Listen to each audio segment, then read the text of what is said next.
If you were around in the 80s and 90s and had an interest in music gear, the pedal on my bench today might not need much of an introduction. If you weren't, or didn't, but you own a TC Electronic Flashback delay pedal of some description, you will have come across the 2290 moniker and come to know it as the sparkling, clean digital delay sound on those pedals. If neither of these options apply to you, but you still decided to watch this video, welcome, pull up a chair, grab a drink, and join us older people in drooling over this stunning looking pedal. Quick thing, even though it says right here that it is a digital dynamic delay, the 2290p isn't just a delay pedal. It is a full-blown chorus flanger double tracking auto pan yada yada machine with full MIDI control and Windows and macOS apps for preset management, backups, and configuring some of the pedal and preset settings. Functionally, the 2290p can be used either in glorious stereo or in mono, in which case an effects loop to process the feedback loop signal is available. It also features an expression pedal input in case you want to keep things simple and don't want to mess around with MIDI. That expression pedal, by the way, can control up to 3 parameters in every single preset, just like in the tone print pedals, if you've ever seen those around. So you just need to set them up on your presets using the app. The 2290p also comes packed with a metric ton of presets that will probably showcase everything the pedal can do, including 3 by yours truly. Look for the PP presets on the factory presets list in the app. But enough yakking, and on to the nuts and bolts of the user interface. The usage principle is simple enough. For the parameters that require a value, you press the corresponding button and then you use the keyboard dial, which you can vigorously tweak.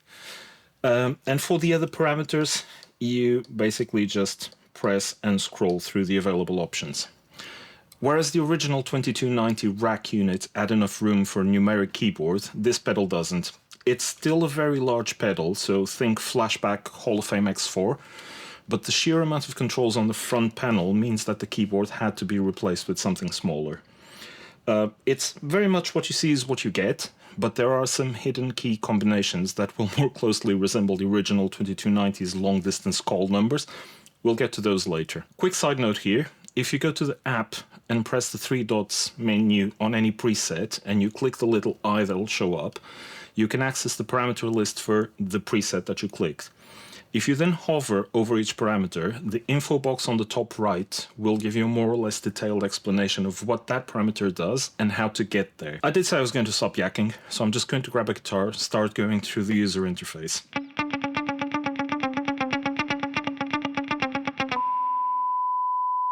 There's a lot to unpack here, so as I said, we're just going to stick to the user interface today, and I will try to come back to other sections, especially the modulation section, in a later video. I'm going to start from right to left in a way that I hope makes sense, and the first thing we're going to talk about is the presets.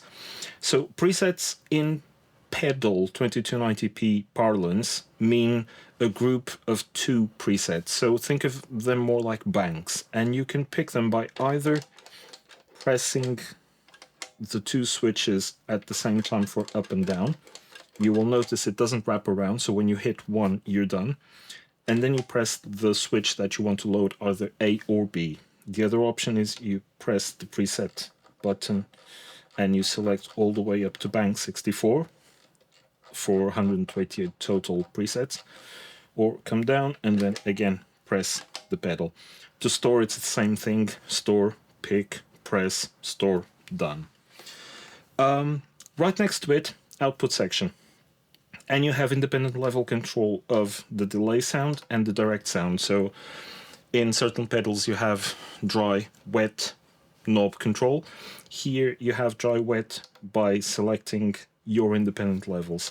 So if I were to do delay 99, direct at 99, this would be the equivalent of 50% wet, 50% dry. Or if you want 100% wet, you just kill direct sound. And obviously the other way around, you can kill the delay sound and keep the direct. But that's not necessarily why you buy this pedal, and I've just pressed the button that I didn't want to, but we'll get there at some point. Which is going to be now. If you press the delay button, so this is rest state, if you press the delay button twice, inv shows up on screen and the options are 0 and 1. What this does is it inverts the phase of your output signal in case you're using parallel effects and this is out of phase. This is where you fix it. So from rest, delay, delay, inv, tweak vigorously. The other thing you can do on the output section is control the pan of the signal by pressing both at the same time and then tweaking. In this case, I'm only tweaking from left to right my delay sound, and that is because here on the pan section, I'm telling the pedal to only touch my delay signal. If I press again, only touch my direct signal, and I can show you how that works. So the little thingy at the bottom represents my direct signal. So if I do it this way, I will have my direct signal coming from the right speaker and my delay signal, like this. My delay signal is going to come from the center, my direct is going to come from the right. If I activate both at the same time and go back, I get one on one side, one on the other.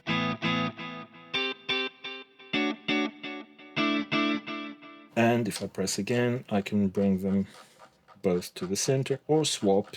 Now I have my direct on the left and the other one on the right. So let's recenter them. There we go.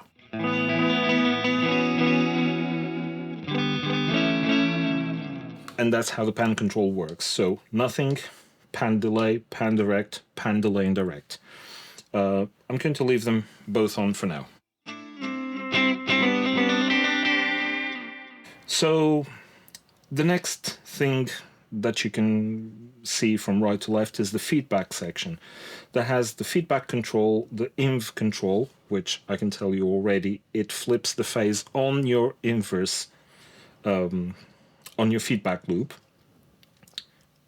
Especially noticeable in modulation settings when you have very short delay times. Get to there later. And you have the select button that allows you to swap between controlling the feedback level or the feedback high cut or the feedback low cut. Show you these first. If you come to, again, select low, press the feedback button, you can tweak the low cutoff point. If I do this, I'm at 0, so full frequency on the low side. If I bring it up, I can cut up to 800 Hertz. So you hear the repeats getting progressively thinner. Okay, I'm going to open up the cutoff to 0 again, and I'll now tweak the high cutoff, which can go from 1 kilohertz up, gets dark really quickly, or open it all the way up to 20 kilohertz, i.e. full band pass. And now you get the whole sparkly repetition of the initial signal. Press select again to go to level, and you can control your feedback level, i.e. the number of repetitions from level 0, i.e. 1 repetition, to 99, which is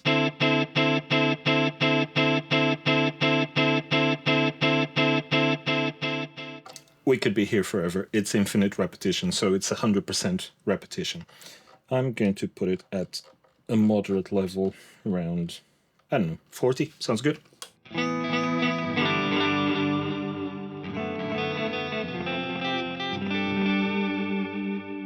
As you can see, if I press the inv, you don't really notice anything until I come down to a delay time of, let's do 5 milliseconds.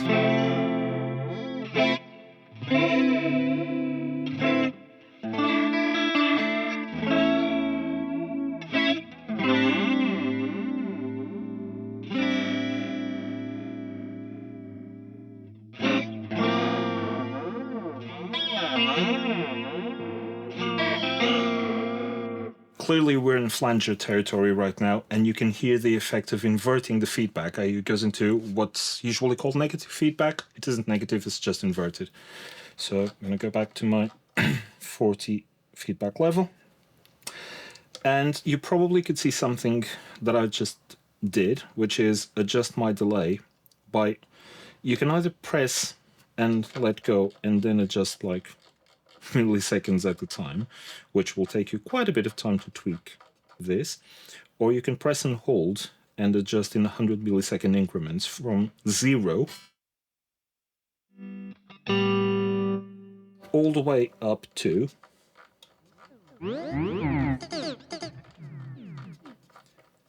99.99, so effectively 10 seconds of delay time. And all of this thing that you're hearing is the artifacts of the noise that's still going up. I'm not going to wait 10 seconds for this to do its thing. I'm just going to bring it down to a more manageable 400 milliseconds or something.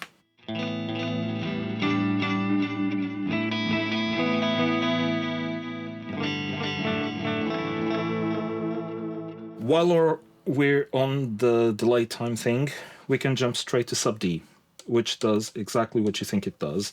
So it allows you to set subdivisions for the tap tempo, and it's either off, i.e. your delay time isn't affected by whatever you tap or put into the pedal via MIDI clock sync. Yes, it does have it. Or you can select the note subdivision that you want. It goes from 1 to 64th note, so whole 64th, with press again here for dotted or triplets. I'm going to keep it off for now because I don't want anything messing around with it, but that's how you do it. The two other buttons that are left here are the modulation button, which will turn off the modulation on the feedback tail. So this is the flat delay that everybody knows from digital delays, right?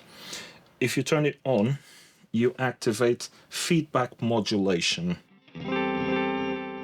And you hear the wee wee, the swoosh. You can hear the chorusing on the feedback tail. The invert button will flip the polarity of the modulation curve. You're not going to notice it here. We will leave it for later when we start playing with dynamics modulation, but I'm getting ahead of myself. Let's stay with this modulation for now and come to the modulation section for a very quick moment to show you how you can control the depth and speed of the feedback modulation. So with the select button, you have to make sure that you light up the delay, and then you can change your speed of your modulation here. I'm going to go all the way down and increase depth here to full depth, so you can hear the... See, the pitch is varying very slowly, but drastically. Or you can just go absolutely crazy by increasing speed and keeping depth at maximum. Yoing, yoing, yoing. Yep. And if you want to go absolutely nuts, I'm just reducing depth a bit so I can push speed even further.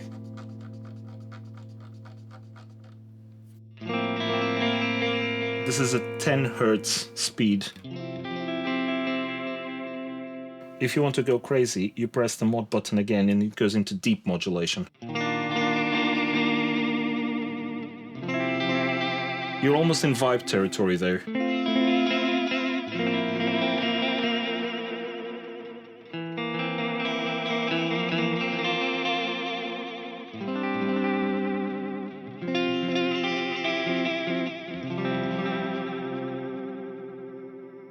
Now, if to this you add pan modulation, you get swirly.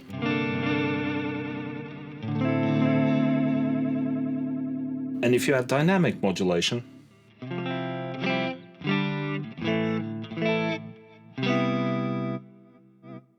you get the famous ducking delay effect.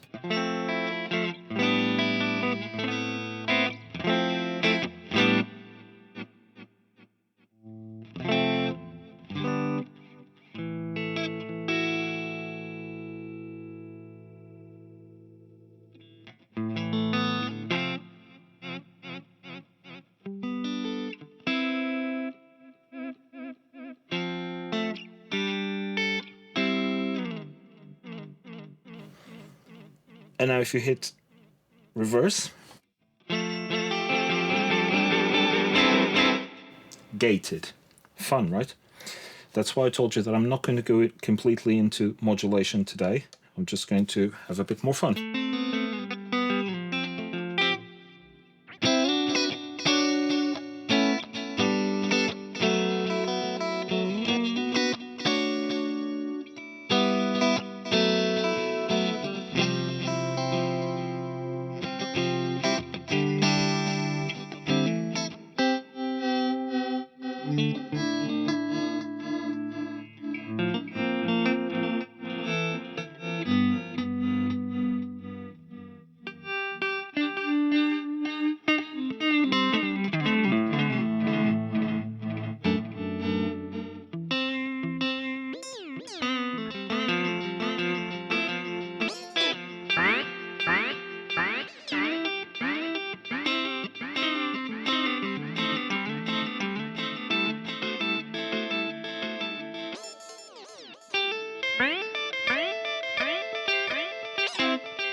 Sorry, having way too much fun with this.